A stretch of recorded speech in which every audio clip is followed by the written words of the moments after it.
नमस्कार विद्यार्थियों, मैं भोपाल चौधरी, प्राध्यापक हिंदी। आज हम सृजन पुस्तक का अध्याय 2 पढ़ेंगे। अध्याय 2 में सूरदास के पदों के बारे में पढ़ेंगे। सूरदास जी हिंदी साहित्य के महान कवि, हिंदी साहित्य के सूर्य जिन्हें कहा जाता है। सूरदास के कुछ पद है वो यहाँ दे रखे हैं, उनके बारे में विस्तार से पढ़ेंगे। उससे पहले हम सूरदास का परिचय पढ़ेंगे, क्योंकि परिचय भी परीक्षा में पूछा जाता है, तो परिचय को अच्छे से आप लोग याद करेंगे। सूरदास का जन्म 1483 ईस्वी में हुआ।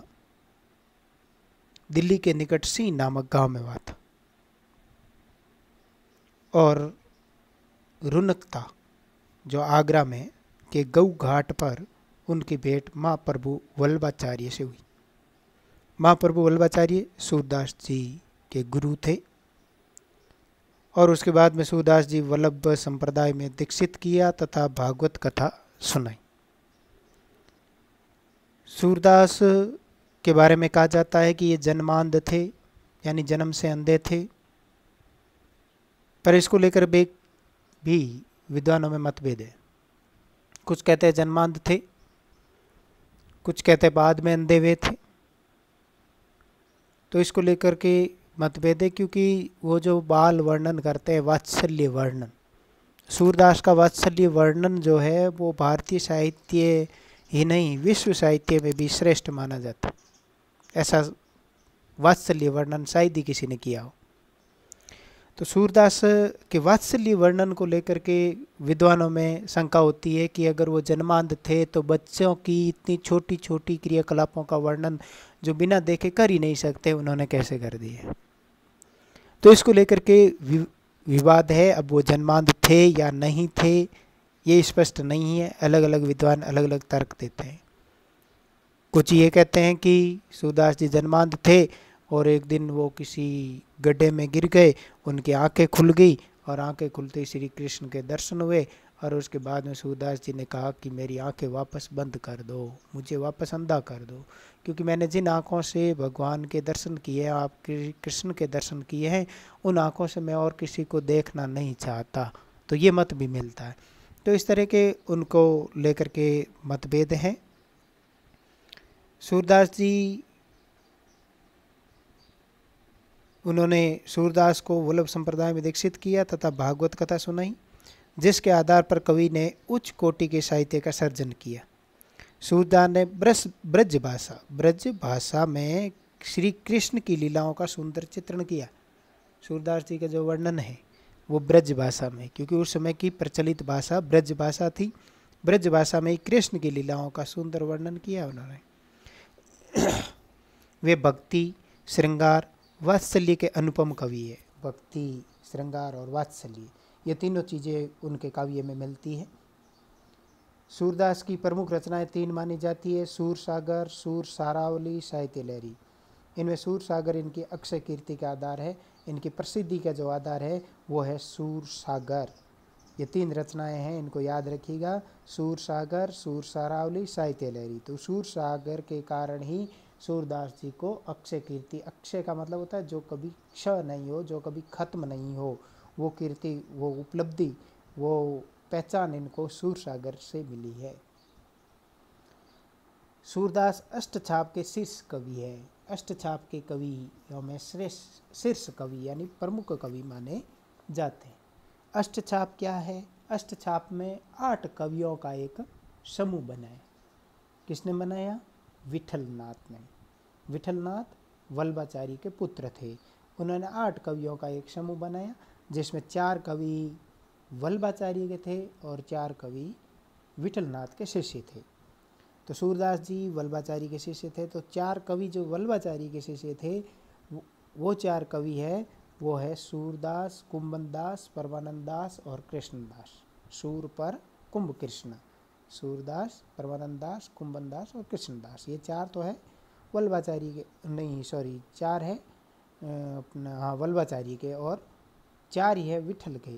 तो वो 4 विठल के हैं, वो नंददास, गोविंद स्वामी, छीत स्वामी और चतुर्भुज दास।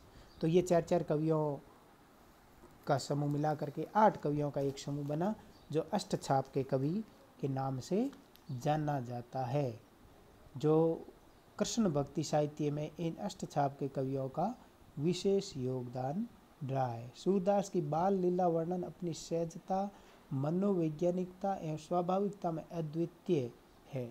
उनका काव्य बाल चेष्टाओं से स्वाभाविक मनोहर चित्रों का भंडार है। भक्ति ने भगवान का मानवीकरण कर दिया उन्होंने। सूर्य के कृष्ण सामान्य ग्रस्त के बालक बन गए, एक सामान्य ग्रस्त बालक की तरह उनका वर्णन सूरदास ने किया कृष्ण का, जो हट करके आंगन में लौटते रहते हैं। काहे को आरी करत मेरे मोहन, यों तुम आंगन लेटी, यशोदा दही मत रही है। कृष्ण हट करने लगे हैं, आकर आंचल पकड़ लिया है, दही भूमि पर ढुलक गया है। कृष्ण चलना सीख रहे हैं, पैर डगमगाते हैं। यशोदा हाथ पकड़कर चलना सिखाती है। सिखवत चलत जसोदा मैया, अरबराई करी पानी, गहावती डगमगात धरे पैया। तो इस तरह से एक सामान्य बालक, जो ग्रस्त बालक होता है, उसकी तरह सूरदास ने भगवान श्री कृष्ण का वर्णन है वो अपने साहित्य में किया है। सूरदास अष्टछाप के शीर्ष कवि है।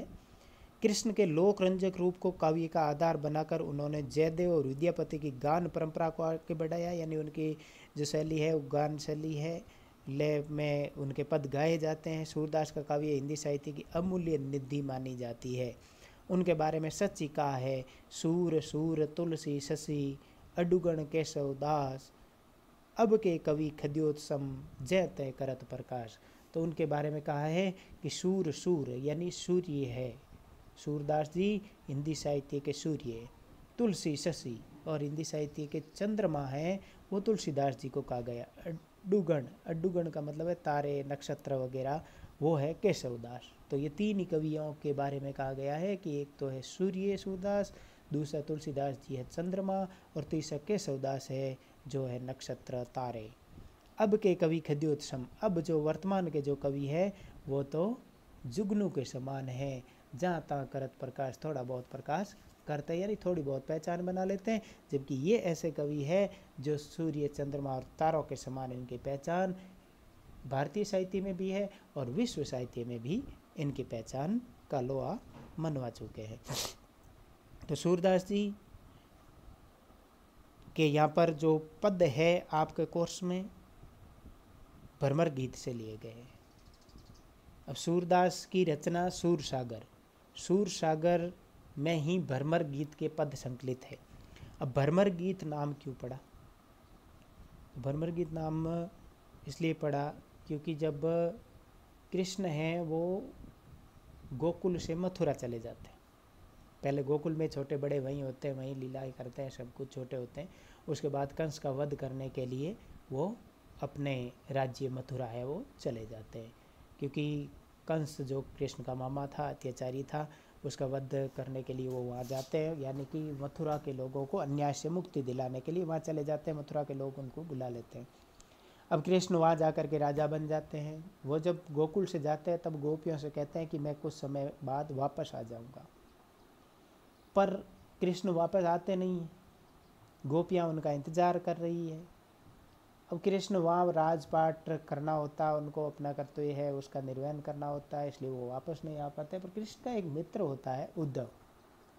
उद्धव को अपने ज्ञान साधना पर बहुत घमंड था। तो जब किसी इंसान को घमंड हो जाता है तो उसका घमंड दूर करना भी जरूरी होता है। तो कृष्ण ने सोचा ये मेरा मित्र है, इसको गोपियों के पास भेज देते हैं संदेश लेकर के कृष्ण का। तो वो कृष्ण का संदेश लेकर के जाता है और उद्धव कहता है कि प्रेम कुछ नहीं होता है, ज्ञान के माध्यम से मोक्ष की प्राप्ति होती है, यानी निर्गुण भक्ति की बात उद्धव करता है। तो कृष्ण कहता है या तो इसका घमंड दूर हो जाएगा या गोपियों है वो इसके जैसी निर्गुण बन जाएगी। अब वो उद्धव वहाँ पर जाता है, उद्धव जाता है, दूर से आता, देखते हैं गोपियाँ बड़ी खुश होती है कि कृष्ण आ रहे हैं, क्योंकि उनके समान ही उनके वस्त्र पहने।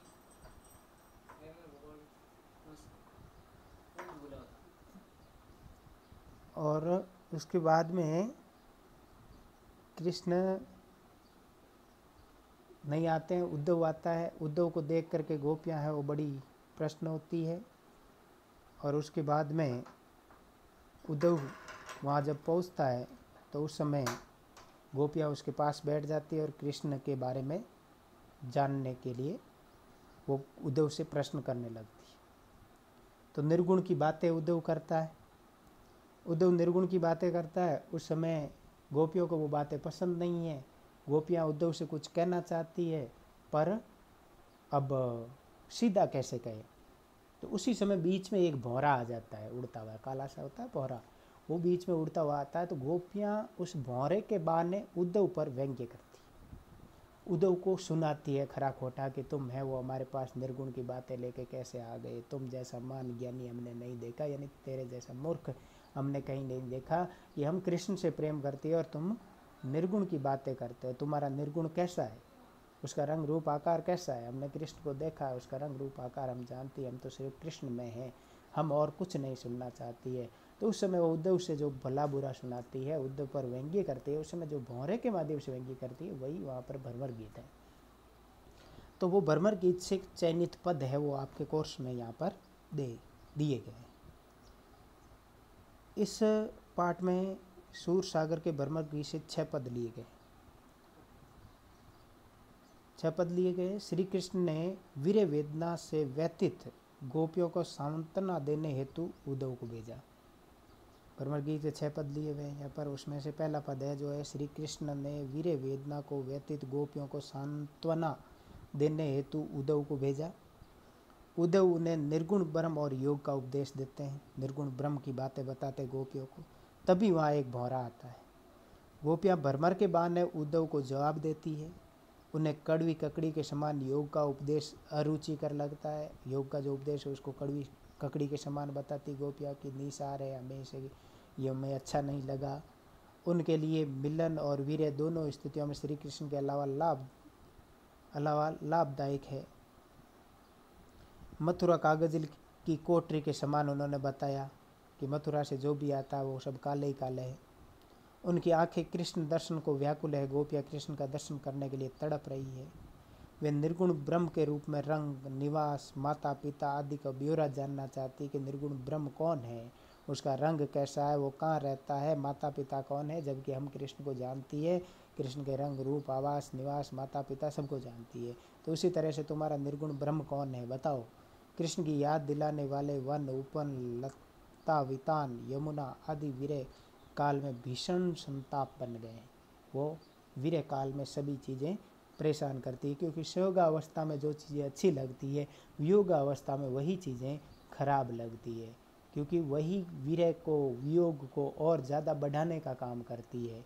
तो ये जो वन उपवन जब कृष्ण के साथ थे तब बहुत अच्छे सुंदर लगते थे, और जब वो कृष्ण से दूर चले जाते हैं तो उन्हीं वन उपवनों को देख करके गोपियों की वीर वेदना और ज़्यादा बढ़ जाती है।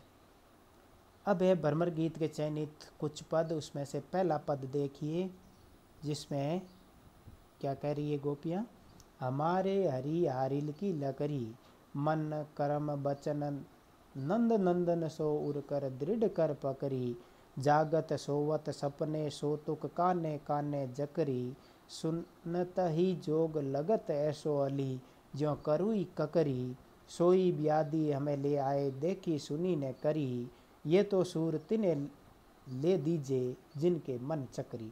सूरदास जी कहते हैं कि गोपियाँ कहती है कि ये जो तुम निर्गुण ब्रह्म का संदेश लेकर के आए हो, ये निर्गुण ब्रह्म का संदेश उन लोगों को सुनाओ जा करके जिनका मन स्थिर नहीं है। हमारा मन तो पहले से ही श्री कृष्ण के पास स्थिर है। तो ये सूरदास जी का पद है, हमारी हिंदी साहित्य सर्जन पाठ्य पुस्तक से लिया गया। सूरदास के सूर सागर के भ्रमर गीत से ये पद लिया गया है, जिसमें गोपियों का कृष्ण के प्रति एक निष्ठ प्रेम है वो व्यक्त हुआ है इसमें। और वो कहती है कि हम तो श्री कृष्ण के प्रेम को दृढ़ता से पकड़ी हुई है, निर्गुण ब्रह्म को वो निसार बताती है। तो इसकी जो भाषा है वो ब्रज भाषा है। तो अब देखिए इसमें एक एक पंक्ति का भावार्थ। हमारे हरि हारिल की लग रही, हमारे यानी गोपियों कह रही है हमारे कृष्ण, हरि यानी कृष्ण, हारिल की लग रही। हारिल एक पक्षी होता है, तो हारिल पक्षी अपने पंजों में लकड़ी पकड़ करके उड़ता है, वो हमेशा पकड़े रहता है, वो ये सोचता है कि मैं इसी के सहारे उड़ रहा हूँ। तो गोपियाँ कहती है कि हमारे कृष्ण भी आरिल पक्षी की तरह है, कि लकड़ी की तरह। हम जिस तरह से आरिल पक्षी लकड़ी को पकड़े रहता है उसी तरह से हम कृष्ण के प्रेम में हैं, और कृष्ण जब हमारे साथ है तो ये इसी आधार पर हम जीवन जी रही है। और आरिल पक्षी की लकड़ी यहाँ भ्रम का भी संकेत है कि गोपियाँ कहती है कि उद्धव तुम इस भ्रम में हो कि मैं आप लोगों को निर्गुण ब्रह्म सिखा दूंगा, ये भ्रम दूर कर लीजिए। जिस तरह से आरिल पक्षी उस लकड़ी के सहारे नहीं उड़ता, वो उसका भ्रम होता है कि मैं इसके सहारे उड़ रहा हूँ, तो उसी तरह से गोपियाँ उद्धव से भी कहती है मन वचन, मन से वचन से कर्म से नंद नंदन, नंद बाबा के पुत्र, नंद यानी नंद बाबा कृष्ण के पिता, नंदन यानी पुत्र, नंद के पुत्र सो उर, उर यानी हृदय में, ये दृढ़ कर पकड़ी। श्री कृष्ण को हमने मन वचन कर्म से बड़ी दृढ़ता से अपने हृदय में पकड़ करके रखा हुआ है, तो वो हमारे हृदय से कहीं नहीं जा सकते। जागत सोवत सपने सोतुक काने काने जकरी, जागते समय भी हम कृष्ण का जाप करती है, सोती है तो भी कृष्ण का जाप करती है, सपने में भी कृष्ण ही आते हैं। सोतुक, सोतुक यानी प्रत्यक्ष रूप से साक्षात सामने, काने काने जकरी, तो कैसी भी अवस्था हो, चाहे जगे चाहे सोए चाहे स्वप्न देखें या सामने हो, हर समय हम श्री कृष्ण का जाप करती रहती है, श्री कृष्ण की बातें करती रहती है, कृष्ण के प्रेम में मोहित रहती है। सुनत ही जोग लगत ऐसो अली ज्यो करुई ककरी, अली यानी भरमर, हे भौरा, ये योग संदेश सुन करके ऐसा लगा जैसे कड़वी ककड़ी हो। यहाँ पर अली भौरा तो वहाँ पर बीच में है, पर वो अप्रत्यक्ष रूप से किसे कह रही है, उद्धव से। तो यहाँ पर अली का मतलब भौरा भी है और उद्धव भी है। तो हे उद्धव, तुम जो ये योग संदेश लेकर के आए हो ये कड़वी ककड़ी के समान है, यानी वो हमें निसार लगता है, हमारे लिए किसी काम का नहीं। सोई ब्याधि हमें ले आए दे कि सुने न करी, हे उद्धव, तो हमारे लिए ऐसा रोग लेकर के आए हो जो पहले हमने कभी न देखा न सुना न उसको भोगा, ऐसा रोग तुम हमारे लिए लेकर के आ गए हो। व्याधि यानी रोग, तो हमने ऐसा रोग पहले कभी नहीं देखा। जैसे अब हम लोग कोरोना देख रहे हैं तो वो पहली बार आया, उसी तरह से गोपियों के लिए वो क्या थी, योग साधना उसी बीमारी के तरह थी, नई बीमारी जिसके बारे में कभी सुना नहीं। उनको तो प्रेम की बीमारी लगी हुई थी, श्री कृष्ण के प्रेम की, कृष्ण को ही वो अपना सब कुछ मानती थी। ये तो सूरती ने ले दीजिए जिनके मन चक्री, सूरदास जी कहते हैं, गोपिया कहती कि ये उद्धव, ये जो तुम संदेश लेकर के आए हो योग का, निर्गुण ब्रह्म का संदेश, ये निर्गुण ब्रह्म का संदेश उन लोगों को जाकर के सुनाओ जिनका मन स्थिर नहीं है, चक्री है। तो इस तरह से गोपियाँ हैं वो उद्धव पर व्यंग्य करती है, उद्धव के संदेश को कड़वी ककड़ी के समान बताती है। तो यहाँ पर आप कठिन शब्द जैसे आरिल्य एक पक्षी है, लकड़ी, मन, कर्म, नंदन, उर यानी हृदय, और सोतुक में है प्रत्यक्ष, काने काने यानी कृष्ण कृष्ण, जकरी यानी जाप करना, रट लगाए रहना, अली यानी भरमर है, भौरा, और उद्धव भी इसका अर्थ लिया जाएगा, करु यानी कड़वी, व्याधि यानी रोग, मन चक्री, चक्री यानी अस्थिर है जिनका मन, उनको जा करके सुनाइए। तो इसमें अनुप्रास और उपमा अलंकार भी है, हरिल पक्षी की लकड़ी के समान बताया है कृष्ण के प्रेम को, तो यहाँ उपमा अलंकार भी है। वियोग श्रृंगार का मार्मिक वर्णन किया गया है। वियोग श्रृंगार, क्योंकि वियोग श्रृंगार दो तरह का होता है, संयोग और वियोग। संयोग में तो नायक नायिका साथ होते हैं, प्रेम भरी बातें करते हैं, और वियोग श्रृंगार जिसमें नायक नायिका एक दूसरे के विरह में, एक दूसरे की यादों में रहते हैं, दूर रहते हैं, वो वियोग श्रृंगार। तो यहाँ पर भी वियोग का वर्णन है कि गोपियाँ है वो कृष्ण की याद में तड़प रही है। अब दूसरा पद है वो देखिए आप लोग, हम तो दू भांति फल पायो, जो ब्रजनाथ मिले तो नीको, नातरु जग जस गायो, कह वे गोकुल की गोपी सब बरन हिन लगु जाती, कह वे कमला के स्वामी संग मिली बैठी एक पाती, निगम ध्यान मुनि ज्ञान अगोचर ते भये घोष निवासी, ता उर अब साँच कहो धो मुक्ति कौन की दासी, जोग कथा पा लागो उदो ना कहू बारंबार, सूर श्याम तजी ओ भजे जो ताकी जननी छार। तो अब गोपियाँ कहती है हम तो दू भांति फल पाए, यानी दोनों तरफ से ही हमने तो फल प्राप्त कर लिया है। अब दोनों तरफ से कैसे, जो ब्रजनाथ मिले तो निके, अगर कृष्ण मिल जाते हैं तो अच्छी बात है, मोक्ष की प्राप्ति हो जाएगी, जिन्हें मरने का चक्र समाप्त हो जाएगा और हमें अपनी साधना सफल हो जाएगी। नातरु, अगर नहीं मिलते हैं तो, अगर कृष्ण नहीं मिलते हैं तो जग जश गायो, तो पूरा संसार है वो हमारा गुणगान करेगा, यश गाएगा कि गोपियों ने कृष्ण की साधना की थी, आराधना की थी, कृष्ण से जुड़ी हुई थी। के वे गोकुल की गोपी सब बरनहीन लग जाती, हम तो गोकुल की गोपियां हैं, हमारी क्या हैसियत जो हम कृष्ण के साथ बैठ सके। न तो हम कोई ऊंचे वर्ण से हैं, न हम कोई ऊंची जाति से हैं, यानी वर्णहीन हैं, जाति की छोटी है, फिर भी हम कृष्ण के साथ बैठी है। कह वे कमला के स्वामी संग मिली बैठी एक पाती, कह वे कमला के यानी लक्ष्मी के पति यानी विष्णु के अवतार कृष्ण माने जाते हैं, तो विष्णु का अवतार कृष्ण के साथ बैठने का हमें सौभाग्य मिला। हम निम्न जाति की, निम्न वर्ण की और इतने श्रेष्ठ व्यक्ति के साथ बैठने का हमें अवसर मिला, इससे अच्छा भाग्य हमारा क्या हो सकता है। तो हमें किसी प्रकार का कोई पश्चाताप नहीं है कि कृष्ण हमें मिले नहीं या मिलेंगे, इसके बारे में हम चिंता नहीं करती है, क्योंकि हमें जो मिलना था वो हमें मिल गया, मान सम्मान सब कुछ।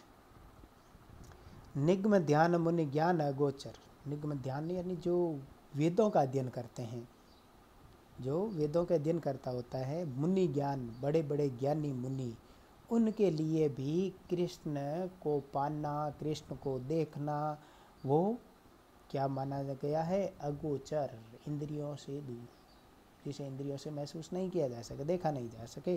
तो जो वेदों का अध्ययन कर लिया, जो बड़े बड़े ज्ञानी मुनि हैं, उनके भी लिए भी श्री कृष्ण के दर्शन अगोचर है। ते भय घोष निवासी, वो कृष्ण हम अहीरों की बस्ती के निवासी बन गए, अहीरों की बस्ती में आकर के हमारे साथ बैठते हैं, हमारे साथ रहते हैं, तो इससे बड़ा सौभाग्य हमारे लिए और क्या हो सकता है। ता ऊपर अब सांच कहो दो मुक्ति कौन की दासी है। उद्धव, अब तुम बताओ कि ये मुक्ति क्या है, मुक्ति किसकी दासी, यानी भक्ति की दासी है मुक्ति। तो अब तुम बताओ ये किसकी दासी है, अर्थात वह भक्ति की ही दासी है, मुक्ति भक्ति से ही प्राप्त होती है। तो हमने जो कृष्ण की भक्ति की थी, हमारे लिए ये मोक्ष है, ये मुक्ति है, हमें ज्ञान मार्ग की आवश्यकता नहीं है। जोग कथा पा लागो उदो ना कहूँ बारंबार, हे उद्धव हमें ये योग की साधना की बात है बार बार मत बताओ, क्योंकि हमें मोक्ष की कोई कामना नहीं है, हमें तो मोक्ष पहले से ही मिल चुका है। सूर श्याम तजी और भजे जो ताकि जननी सार, तो हम यही मानते हैं कि श्री कृष्ण भक्ति को छोड़कर जो किसी अन्य की उपासना करता है, अपनी माता या अपने जीवन को ही तुच्छ दिखाता है। अब कृष्ण को, श्याम को छोड़कर, श्याम यानी कृष्ण, कृष्ण को छोड़ करके दूसरे की भक्ति करता है, वो अपने जीवन को तुच्छ बना रहा है, छोटा बना रहा है। तो श्री कृष्ण को छोड़कर दूसरे की भक्ति नहीं करनी चाहिए, ऐसा गोपियों ने कहा है। तो गोपियाँ हैं वो श्री कृष्ण के प्रति अपनी भक्ति रखती है, साधना रखती है, और जिसके माध्यम से वो अपने आप को भाग्यशाली, सौभाग्यशाली समझती है। दू यानी दोनों, भांति यानी तरफ से। ब्रजनाथ मिले निको नाथ रुजस गायो, ब्रजनाथ मिल जाते, निको का मतलब अच्छा, अच्छा है, और नहीं मिलते, नातरु यानी नहीं मिलते हैं, तो संसार गुणगान करेगा। कह वे गोकुल की गोपी बरनहीन, बरन यानी वर्ण, वर्ण यानी उच्च वर्ण की नहीं थी, लघु जाति यानी छोटी जाति की, कमला, कमला यानी लक्ष्मी के स्वामी, कमला के स्वामी यानी लक्ष्मी के पति यानी विष्णु, अर्थात कृष्ण के साथ बैठने का सौभाग्य मिला। निगम ध्यान यानी वेदों का अध्ययन करने वाले, मुनि ज्ञान यानी बड़े बड़े गुणी मुनि, अगोचर जो इंद्रियों से परे हो, इंद्रियों से दूर हो, घोष निवासी अहीरों की बस्ती के निवासी होना, मुक्ति यानी मोक्ष, योग कथा यानी योग कथा, तजी यानी छोड़ना, भजे यानी भजन करना या आराधना करना, भक्ति करना, ताकि जन्निसार उसका जीवन है वो तुच्छ है, छोटा है। तो यहाँ पर भी निर्गुण भक्ति की तुलना सगुण भक्ति से की है, प्रेम की बात कही गई है, प्रेम भक्ति को श्रेष्ठ बताया गया है, सगुण भक्ति को श्रेष्ठ बताया गया है, और इसमें ब्रज भाषा का प्रयोग हुआ है, अनुप्रास अलंकार का प्रयोग हुआ है। तो ये सूरदास जी के 2 पद हमने पढ़े। अब आगे के पद है वो हम अगले अध्याय में पढ़ेंगे। आज के लिए बस इतना ही। आप इन पदों को अच्छे से पढ़ेंगे, इनका भावार्थ अपनी कॉपी में लिखेंगे, भावार्थ को अच्छे से समझेंगे, और आप है वो आपस में अपने मित्रों के साथ चर्चा भी करेंगे इसके ऊपर बैठ करके, जिससे कि अच्छे से याद हो जाए। धन्यवाद।